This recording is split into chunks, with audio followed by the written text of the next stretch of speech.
All right, so good afternoon, everyone, wherever you're joining us from today. On behalf of Unicaf University, I'm so happy once again to welcome you all to the third and final session of our Research Lab series. The Research Lab is a three-part webinar series which has been designed by Unicaf University to deepen your research skills.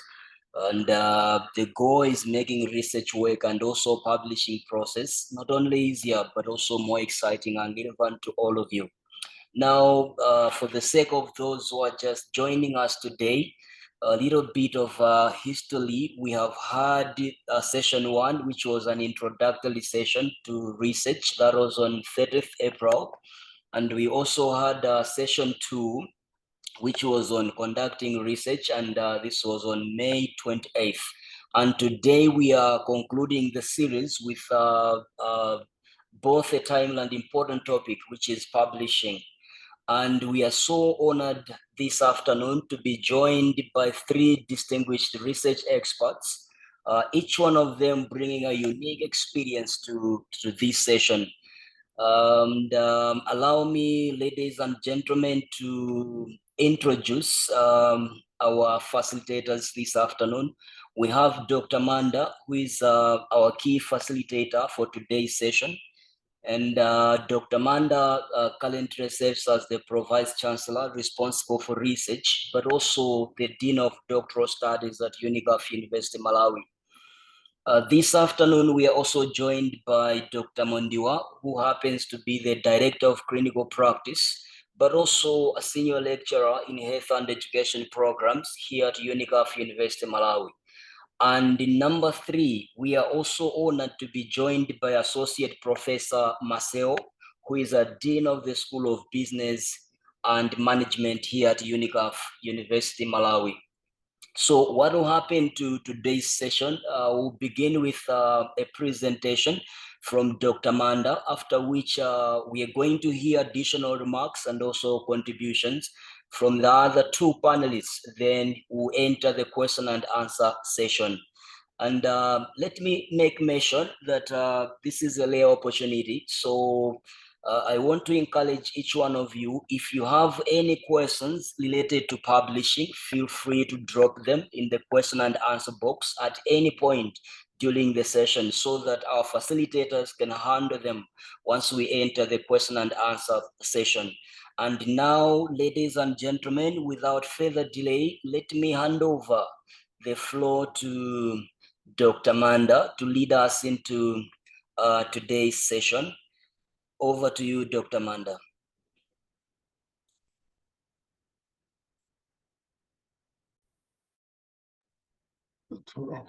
Thank you very much, Simpani, for the rare opportunity you have given me to make this presentation. This presentation comes as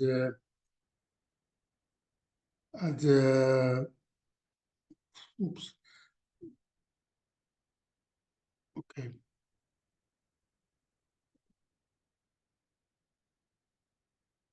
As a third one in the series, the first one was presented by Dr. Maseo.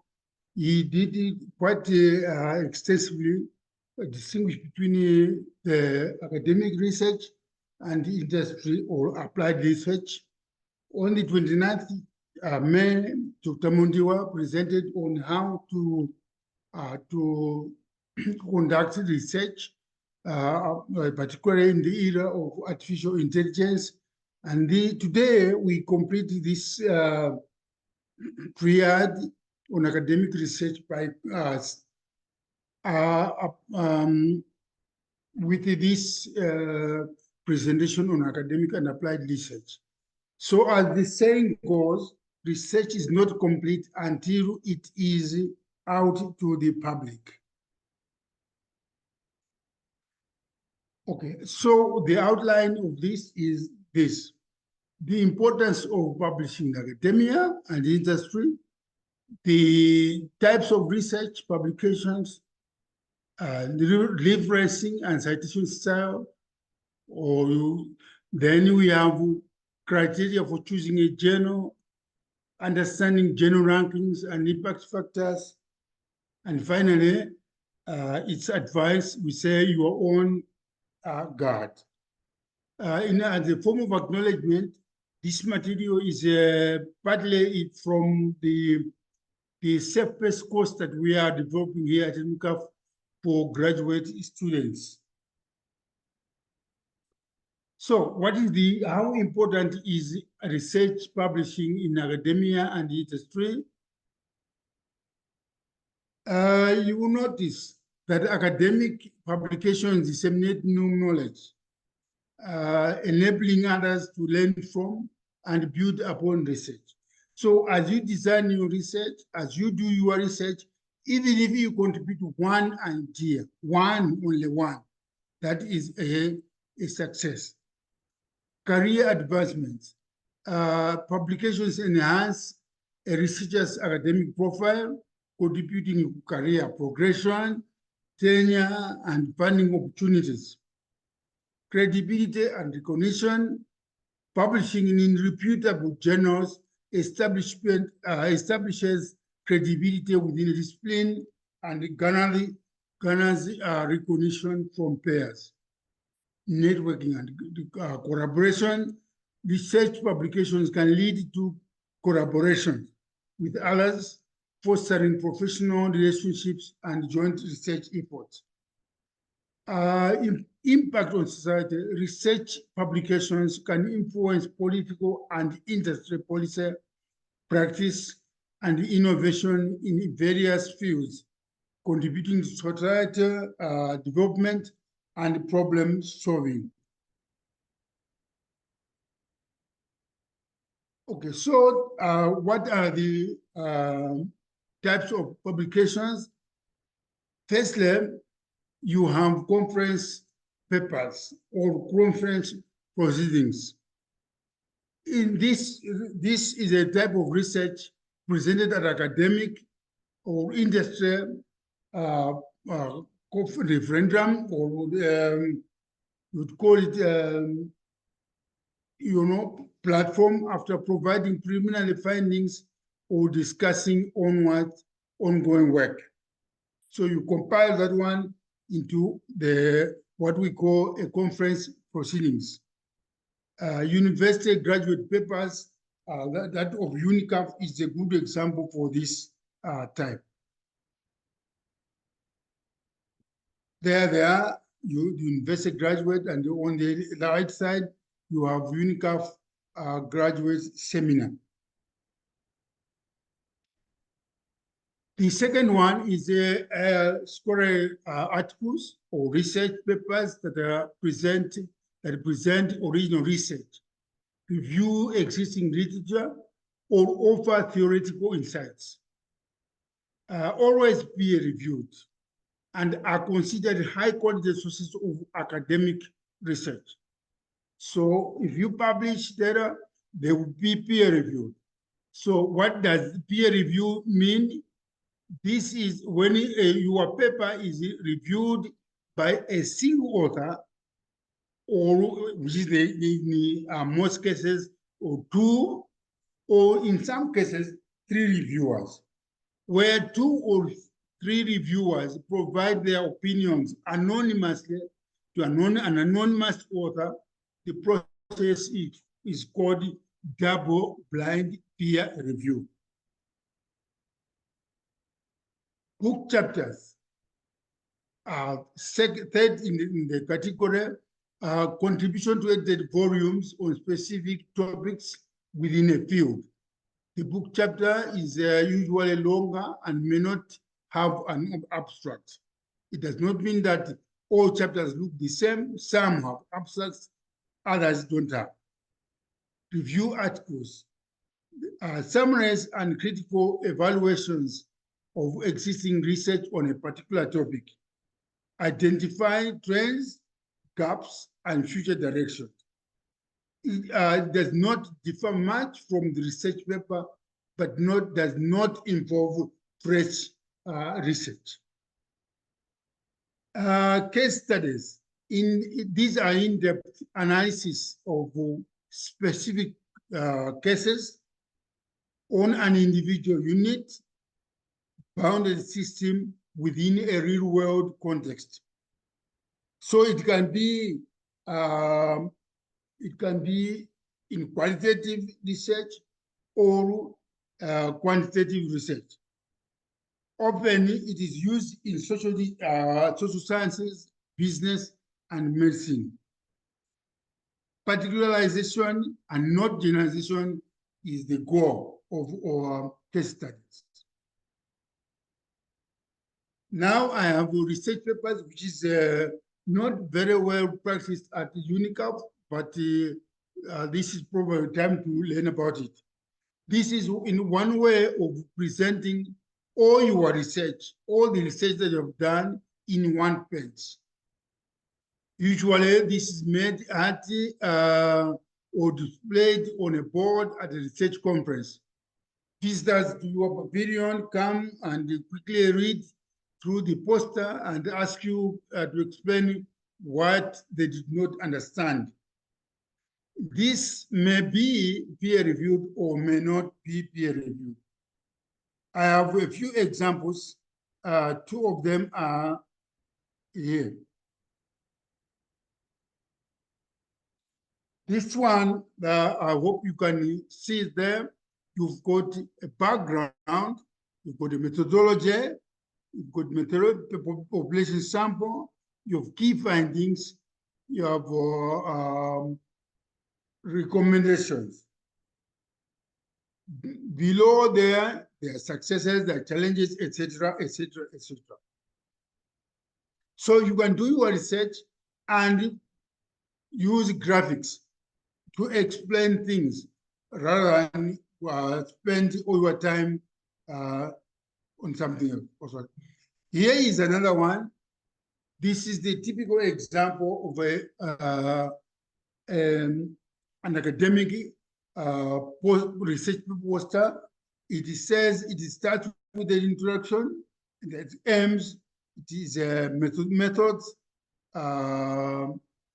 results, conclusions, and recommendations. What it makes it unique is a combination of graphics to make sure these things come to you. So you summarize each section, for example, of your dissertation in 1 or 2 paragraphs.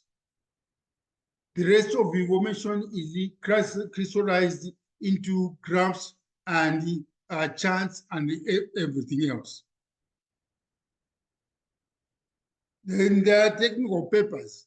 Technical papers are documents that provide detailed accounts of specific research projects, methodologies, findings, often produced for funding bodies, research institutions, to help with the policy formulation.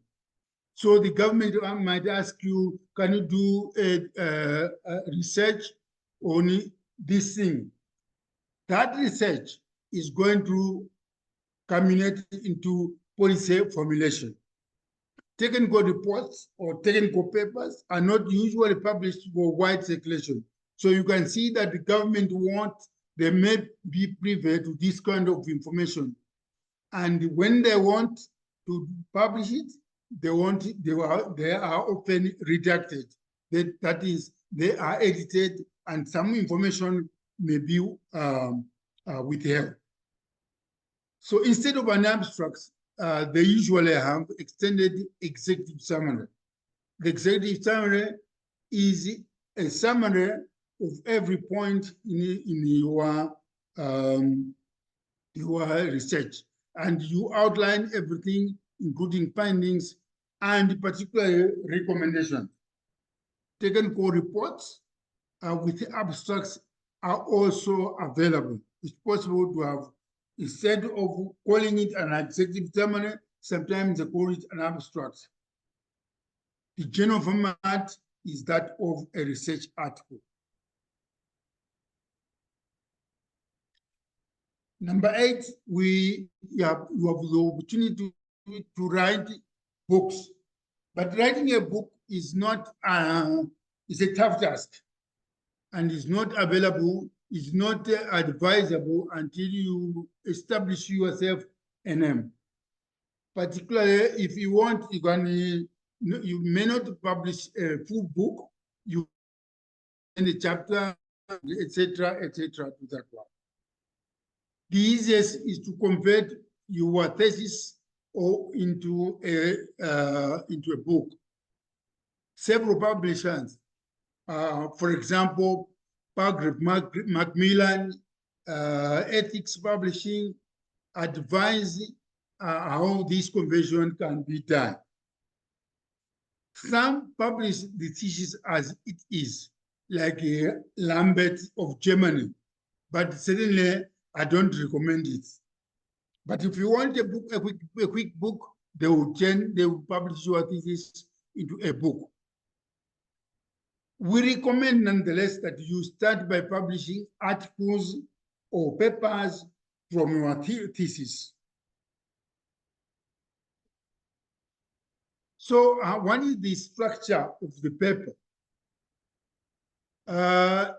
There's an acronym there, but it simply means follow the following. There should be an introduction or background, methods, methodology, results, discussion, conclusion, and recommendation or recommendations. This means in the introduction, you establish the context, research framework, research problem, and objectives. It is also called background. A methodology, you describe the design, material, and procedures used in the research. Sometimes this rubric is known as method or methods. The result this section presents the research findings through tables, text, figures, also known as findings. So it may be called results. In some journals, they call it findings. Then there's a discussion. The discussion interprets the results, discusses the implications, and highlights the significance of the study. Then there's a conclusion and recommendations. This draws from the conclusions from research and provides recommendations for one, future research, which it might seem you have seen that knowledge, but it was not in your sphere of research. So you recommend that maybe in future you could do this. And for applying the research, it also gives it direction for policy.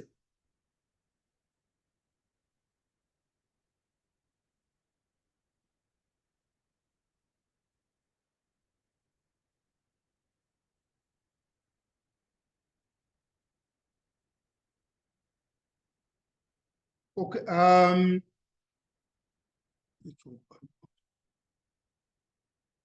Okay.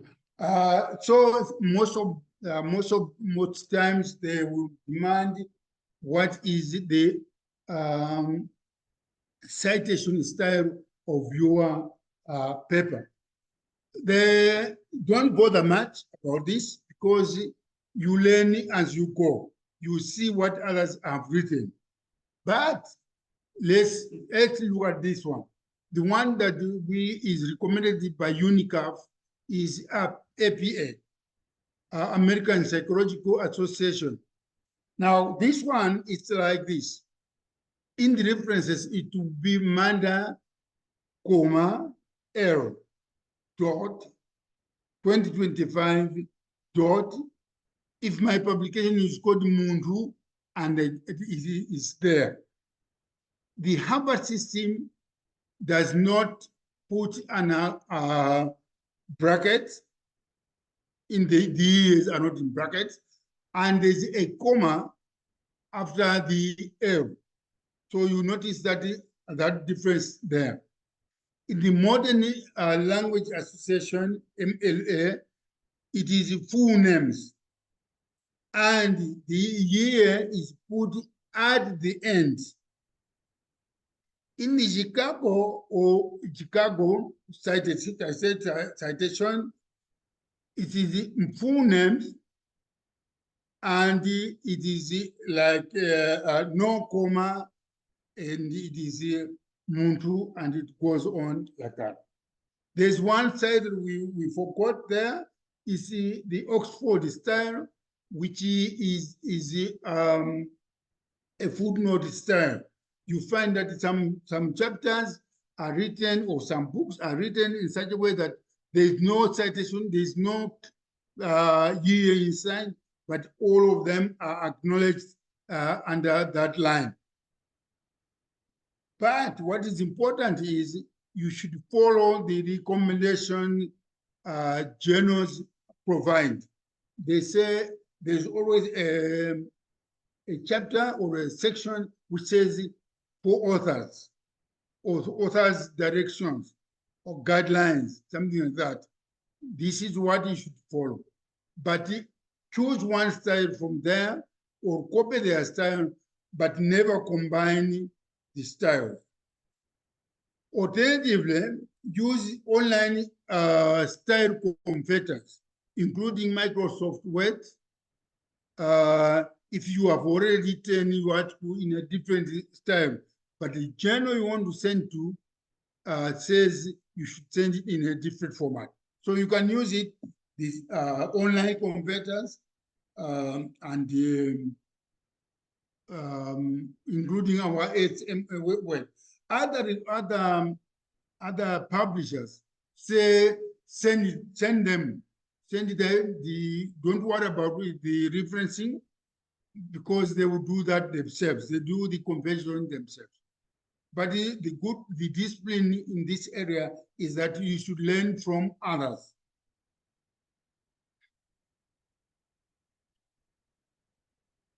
Choosing English spelling style.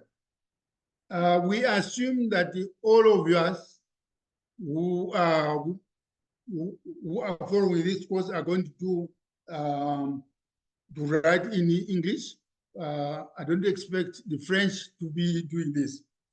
But if you do this in English, you choose, if a journal or university uses or recommends American spellings, stick to that throughout.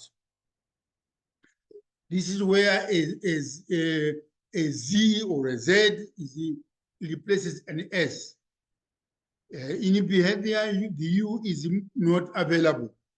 If that's what you use, and if that's what the university recommends, or if that's what the journal recommends, please stick to that and do it continuously. And if they recommend that you use British spellings, stick to that throughout your journal. If the journal recommends, in some cases, Indian English spellings, stick to that throughout. The idea is you must be consistent. Note that all former British colonies, Malawi included, and most of the Commonwealth, formally or officially use British English and spellings.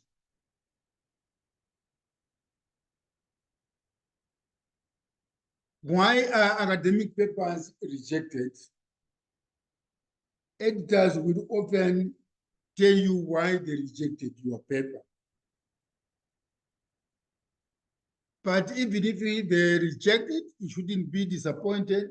It's part of it. All those who have published have had their papers rejected, and they have had to rewrite them several times. So the main reasons are: one, language quality, bad grammar. Submit it to professional language editors if you can afford to pay them. Lack of logical argumentation. There is no convolution. There is no flaw in new argumentation of the paper. Plagiarism. Use Tenetin, and you will cross the border of plagiarism. But more seriously, faking results. You fake results, the results that are not coming from your discussion in the paper, and then you lay them out. That one is a rejection immediately. Submission style. Here it is length. If they say papers must be 500 words or about 500 words, or they will mention sometimes 500 and 550, including differences.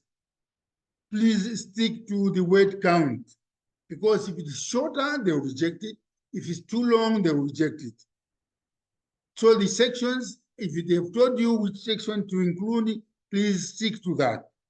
The referencing style, remember what we said, stick to that one. And deadlines.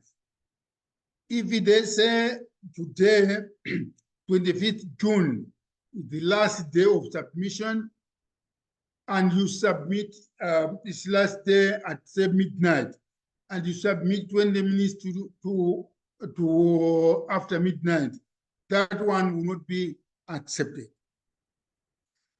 Submitting to wrong journal. Sometimes you tend to be excited and you want to send quickly to the journal, and then you discover they said no, but this is not the kind of material that we wanted from our authors. They will not tell you that the academic publishing is a fortress industry for newcomers to break in. It's tough, very tough to break in. But so if you are clever, ride on the shoulders of giants. What I mean there, when you are just beginning, team up with a person who has published before. It's because when they see his name and because of his experience, you will be able to sway those people. If you are new and you are alone, it will be very, very difficult for you to get it through.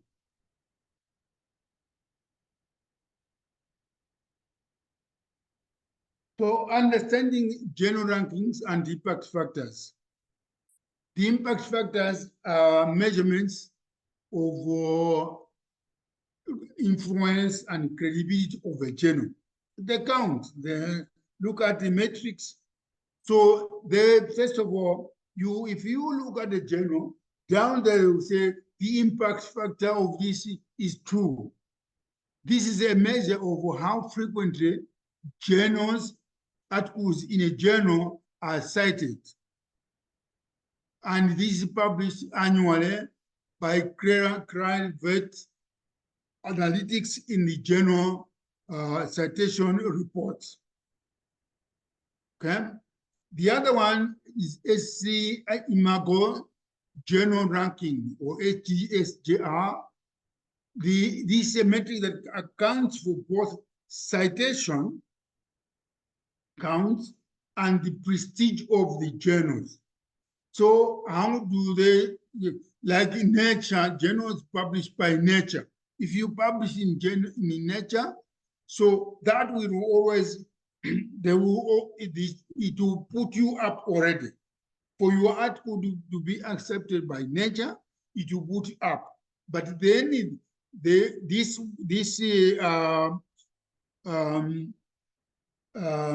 impact, this general ranking will make sure it also does the counting. Then there is the H index and side score. These are additional indicators of a journal research impact. What are rankings? 1 to 4, that is every quarter. understanding journal ranking styles and what they signify about quality and reputation. Okay. So criteria for choosing a journal, scope, and aims. Ensure the journal aligns with your research and target audience. Leadership, determining whether the journal reaches the intended academic audience or professional community. Publication frequency and acceptance rates, evaluating how the journal publishes and its selectivity. Open access or subscription-based. Understanding the benefits and limitations of each model is very key. Sometimes these journals that demand payment, they do so. If you look at the quality of the material, you tend to say, no, I cannot pay. They will be open-ended and the other things. So you should make a decision yourself. Reviewing turnaround time, reviewing how long it takes for peer review and publication. Sometimes articles may take 2 years, 3 years for peer review and publication. If you are ready for that, this is how we do it. And this is mostly in journals that are subscription based. Okay. They indicate actually that this paper was received on such a date, it was reviewed on such a date, it was rejected on such a date, so it was resubmitted on such a date. Later on, it was published such a date. The author guidelines and the formatting requirements. I think I have said enough of that. Indexing and database inclusion. Checking if the journal is indexed in reputable databases such as Scopus, Web of Science, PubMed, or Azure. So, are you going to pay or not? Start thinking and ask why. Should I pay? Why should I not pay? Finally, let's look at how you can look after yourself. Use verified lists and directories. Is this a genuine journal? Checking the directory of open journals for legitimacy. Referring to Bill's list. Bill's list is, in fact, what I would say is start with the Bill's list. And if your journal doesn't appear in the Bill's list, then check in the directory of open access for legitimacy. Bill's list is a list of potential predatory journals and publishers. Some would demand payment and they publish one journal and disappear. So how do you establish that one, that this is a credible journal? Check if the journal is affiliated with the recognized academic societies or publishers. If Manda says, I am a publisher and I am alone in my home, the risk is very high that it may not be predatory, but if it collapses, I might use your money and you will not see me anymore.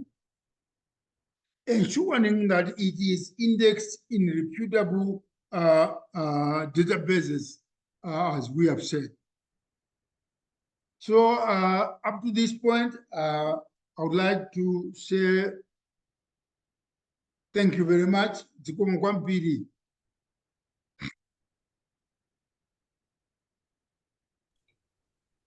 All right. Thank you very much, Dr. Manda, for the comprehensive presentation, opening our today's session.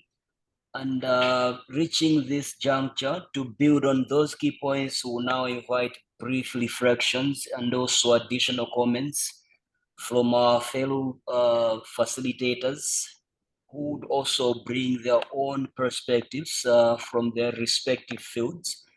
So what we are going to do is, let me begin by inviting Associate Professor Maseo to share a few thoughts, who will be followed by Dr. Mandiwa. Over to you, Associate Professor Maseo. Yes, thank you, Limbani. So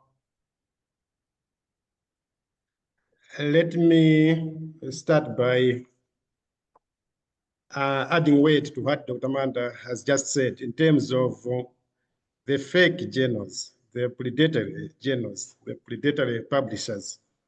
Because if you submit your work there, what it means is that you have wasted your effort, because that work will not be counted. So for example, if at all you have been doing a PhD for 5 years and you have spent another 2 years just to put together the article, and you have submitted it to a predatory fake journal, fake publishers, that means you have wasted your time. So refrain from that. Check again, as Dr. Manda has indicated, if at all they are indexed in Scopus and others. But also, let me also again repeat what he has said in terms of your research. It has to be original and not published, not plagiarized. It shouldn't be fake, whatever kind of research. Don't fake the findings, don't fake things. Be original, because you're contributing to new knowledge. Others will be reading and so forth. But then if you are just wasting your time and submitting fake things, and are rejected and so forth, even your credibility is at danger if that is happening.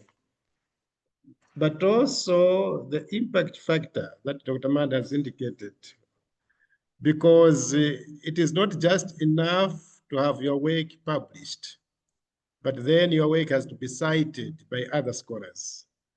And therefore, you might also consider, for example, options like using open access, whatever journals, for purposes of increasing the impact of your research. Another thing that I have to indicate is to do with ethics. For example, when it comes to authorship, people will not do the research, will not contribute anything, but then they will insist maybe just to have their names attached on the papers. That again should be avoided, because authorship should reflect the contribution that you have made to the research. Now, there's no harm for you to start sharing your research. For example, if you have a paper that has been published, you can use online platforms to share, like the ResearchGate and others. But also you can summarize your findings and share maybe through blogs, but also other media, social media platforms, but also participate in podcasts, but also attend conferences, which Manda has already indicated, and then you make your presentations so that the wider audience should have access to your material, and maybe they can also be utilizing the material and cite you accordingly. Let me stop here. Thank you.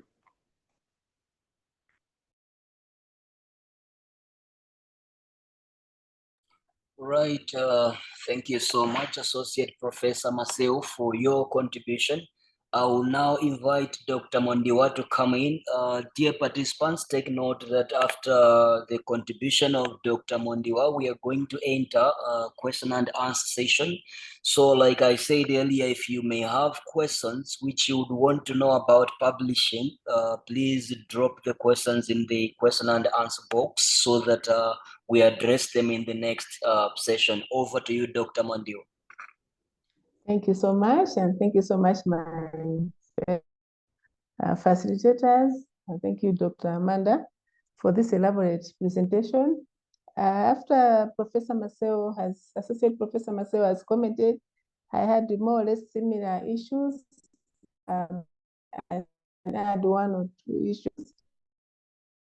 I'm looking at the selecting of a journal for academic publication because I feel that's one area where most of the people don't publish because they want to find out where do I publish. So one or two key notes that you can keep in mind that first of all, before you find the journal that you want to publish, you need to identify your field because that's going to determine the discipline or the research where you belong. As Dr. Amanda said, if you publish in a wrong article or you go to the wrong people, you miss out the whole thing, it may never be published. And secondly, as you publish, you need to clarify your goals. Why do you want to publish? For example, what's the impact factor? Which audience do you want to reach? And do you follow the peer review process? Because it's very important to clarify your goals. What is it that you are looking for? It's not a question of, I just want to publish. No, you need to have your goals. But also, as you said, you need to search for the web for the journals, as Dr. Associate Professor Marcel said. Mostly it's important to follow the online journals because they're easy to access. Like, for example, Unicaf University, most of the journals we access are online. So that's also credible to follow those common channels. The next thing I wanted to emphasize more is the people ask, why should you pay for publishing? I also had similar questions. Why should you pay? So after this presentation and after when I was searching other journals as well, people publish. It's important that we follow. If people are asking for payment, there are critical areas where you have to follow. Mostly the fees cover the cost of peer review. There are some peer review processes that don't attract any fees. But if they ask for the fees, one of the reasons is to pay for the review, the peer review. But also editing. I think we understand we have editors. When we submit our journals for publishing, the editors that look at the journal and see that it is in its own right framework. And they edit, even like Dr. Amanda was mentioning, even the citation. People you make wrong citation. They publish a journal, they use the wrong citation. The editors look at all those things. And also for the actual publishing, it attracts fees. And finally, for hosting and maintenance, because when you publish your article, you want it to be maintained on the website. You want it to be hosted, so that attracts some finances. Chair, I think a lot has been said. Thank you so much. Right, thank you once again, Dr. Mondiwa, and thank you to all our facilitators for your valuable contributions towards this webinar and publishing session. So for now, we will take a few moments to respond to questions from the audience. And dear participants, if you haven't already submitted or typed a question, feel free to type your question into the Q&A box. But for now, I can see that we have about 2 questions in the Q&A box. So I would like to take these. So what I'll do is I'll just read them out and open the floor to our facilitators you can volunteer to handle them as it feels convenient with you. So the first question is to do with policy briefs development. There was a mention during the presentation by Dr. Manda about policy briefs. Now the question is, how are policy briefs developed? Are they like a summary of a research project, or it is a document from the literature reviews analysis? That's question number one. That's question number one. Let me just read the second one.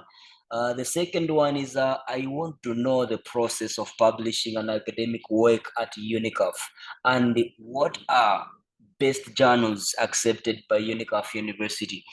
Okay, so I would want to present the floor to our dear facilitators.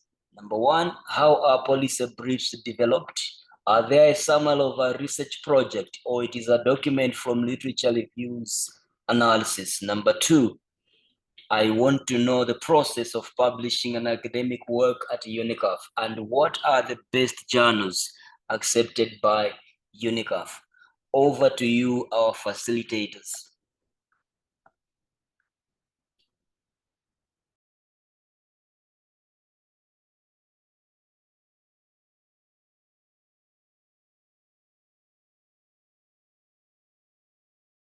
Okay, in terms of the policy briefs, these are standalone, and they originate from research, then the recommendation. Then they are written so that the recommendations themselves stand alone by emphasizing certain points that should be adopted by other government or by institution, things like that. But they are stand alone. The other question was the process of the publishing at the Unicam is exactly what we are doing here. We have explained for you to publish a dissertation, for example, a work of art or an article, you need to be blind, peer reviewed, and you also submitted to journals that are on the website of the Unicaf University. I think let me stop there.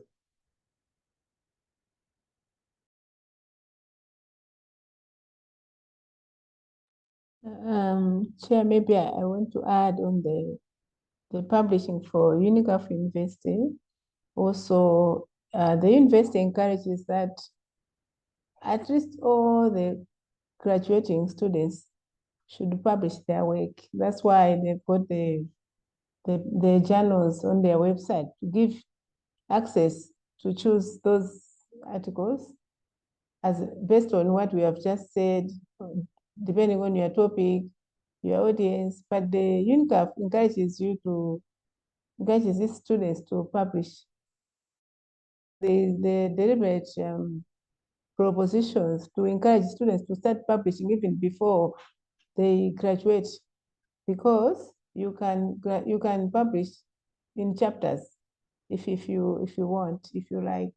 You don't have to wait to come to the end of the whole thesis to publish. You can be publishing as you go. So at the end of the time, you'll be sure that you have published your work. But my point of emphasis is that Unicaf University encourages that all the work done by the postgraduates should be published. More importantly, the PhDs, but all the masters should publish their work. In some schools of thought, what encourages you also to publish is when you work with your supervisor. Already, if you are familiar with the topic, you can already start thinking about publishing in advance. So you can check on the website, the journals, who do you work with, and then you can also seek for further information from the Department of Research under Unicaf University. Thank you, Chair. Thank you so much, Dr. Mandiwa. Associate Professor Marcel, probably you may have Yes, something to yes. comment. So I'll start with the second one. Now, in terms of the policy briefs, yes, there's a framework, yes. And for example, when I had published a paper on HIV prevention among young persons and adolescents in Eastern and Southern Africa, I was actually contacted by Unicaf, the East African office from Nairobi, that from the same paper, they needed two policy briefs, one targeting the implementers, and then the other one targeting the donor community. So from the very same paper, I had to narrow down, to summarize the recommendations required to improve in terms of their service provision, in terms of improvements in the interventions that they were implementing. Now, publishing again, focus on what is peer-reviewed, credible journals, check that it is indexed, check the editors, their addresses, and don't just throw your work into anything. For example, you might be getting emails saying, well, so and so, but we need to publish your work. Can you submit your work to us? Don't just give them your work. You have to verify. Thank you.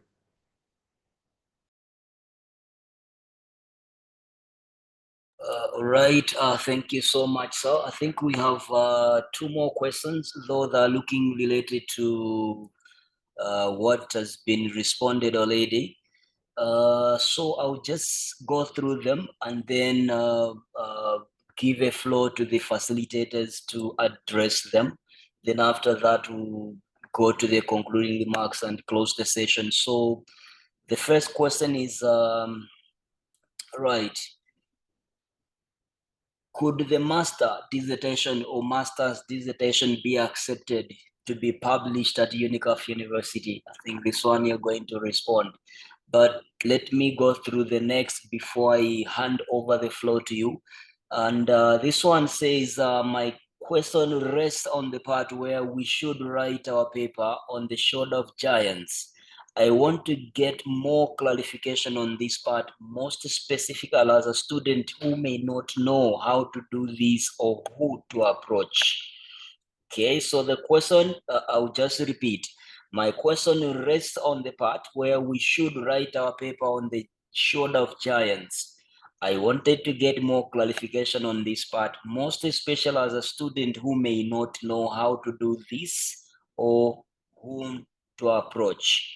And lastly, there is one more question that just came in. I would love if I just present it to you so that you address them together and then we move to the concluding aspect. I have a question. Please kindly educate us about the Unicaf online journal. How reputable is it? Is it Scopius indexed? Okay, so I think the major questions are two. Over to you, our facilitators. First one, could the master dissertation be accepted to be published at Unicaf University? Number two, the issue of writing the paper on shoulder of giants. Somebody needs a clarification. How can they, as a student, how can they know how to do this and whom to approach on this specific aspect? Over to you. Maybe you can start, Associate Professor Marcel.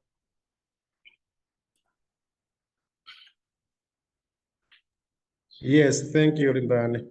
So again, the dissertation has to be reworked. You cannot just publish what as it is now, but it has to be improved before it is published. So that again attaches to the second question.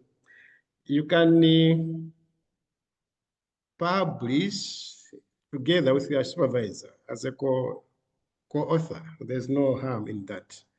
You can draft and then your supervisor will make improvements, recommend areas to make improvements, and then you publish your work. For example, there's a paper that I wrote on short messages in terms of provision of access to health facilities in the Southern Africa, focusing on Zimbabwe, Mozambique, and South Africa. So we had a statistician who did the data analysis. I did the writing, but then somebody who was hosting me when I was a postdoc did the revision, kind of, the editing, the proofreading. But then the paper is having 3 authors. So in that way, you learn from each other.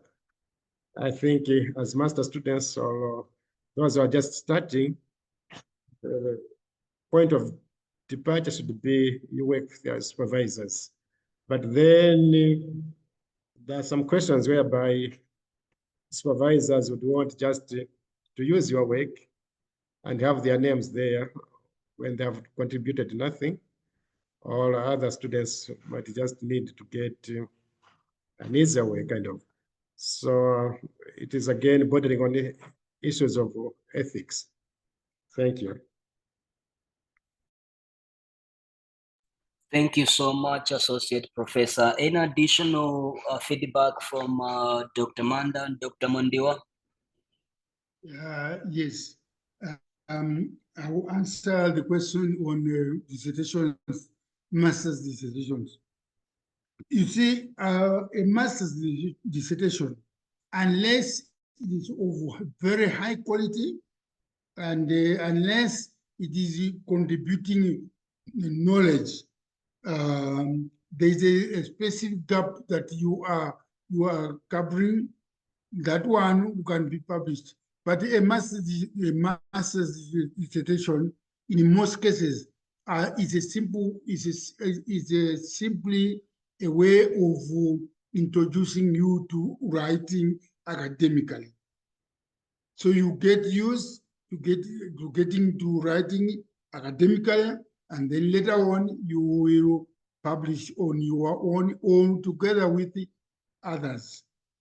The second question has been ably handled by Professor Masewo.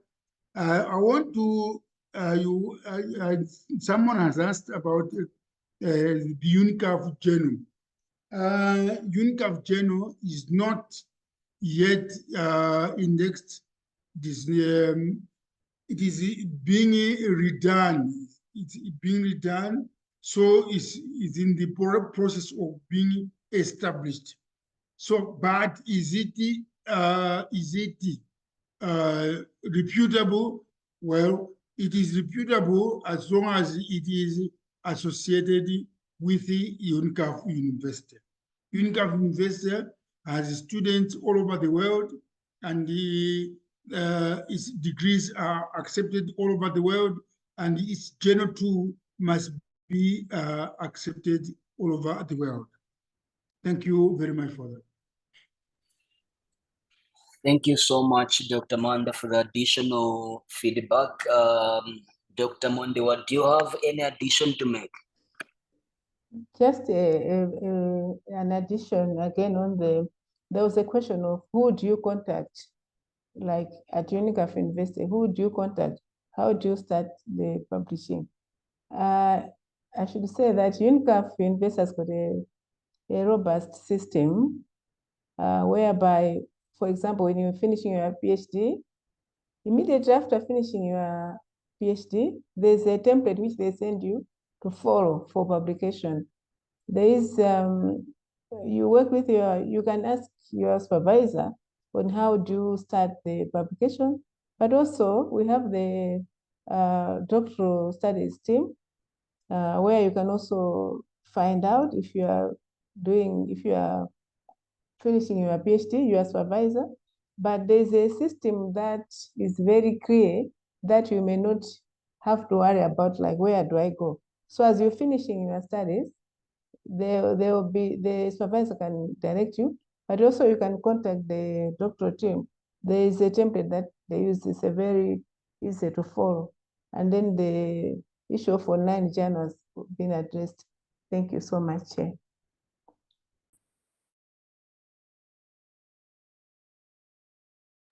Right.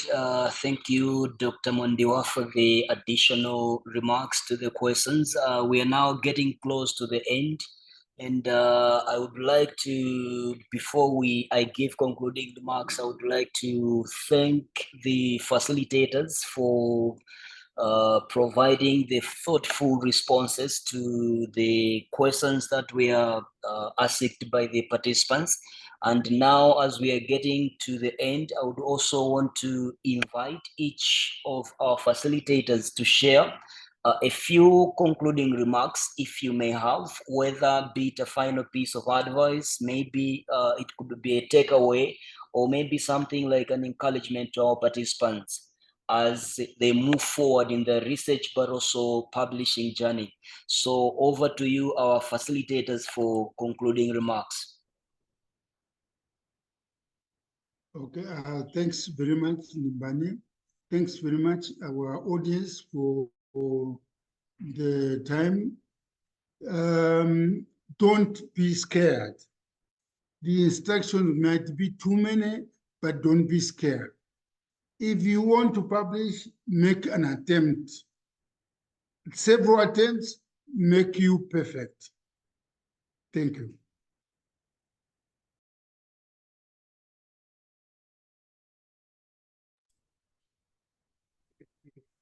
Yes, Limbani. So, as Dr. Mad has indicated, you might submit your work, for example, at the social sciences and medicine.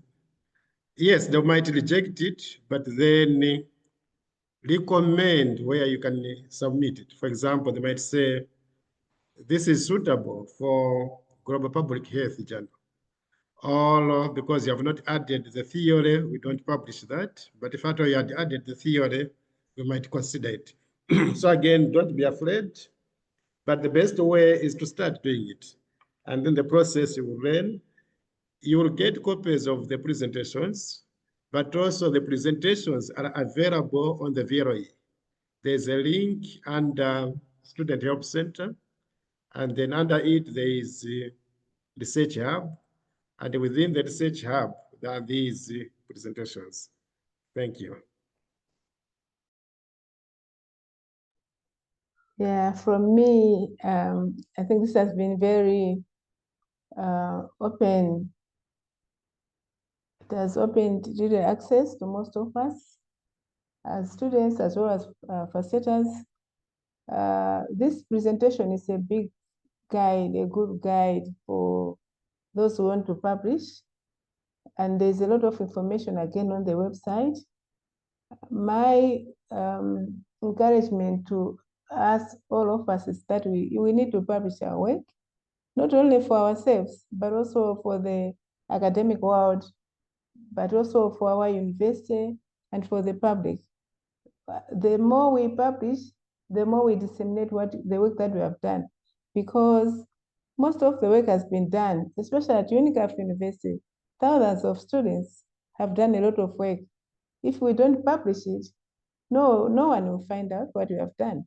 So this is one way of dissemination of the work that we have done.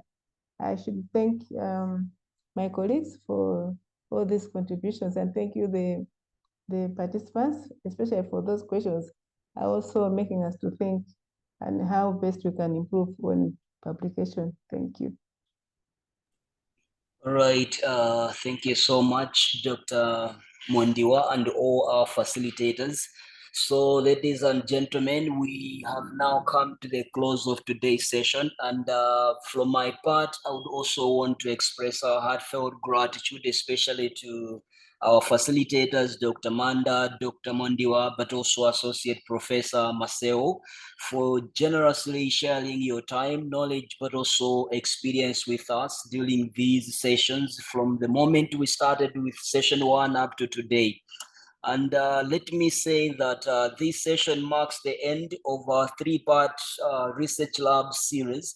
And we hope it has ended well and has added value to your academic, but also your professional journey, whether you're currently working on a dissertation or maybe preparing for publication, or maybe you're planning a future research. We trust that these sessions have at least given you both clarity and confidence. A special thanks also should go to each one of you who attended the today's session from across various regions, levels, but also backgrounds. Your participation and engagement have been so key to making the series a success. And let me assure those who have been asking online whether the sessions will be shared or not, I'm here assuring you that these sessions will be shared. We are going to share both presentations, but also the link to the YouTube video recording that we are usually uploading to our YouTube channel. And please stay connected with us for future academic events. And until then, we wish you all the best in your research and publishing endeavors. Thank you once again.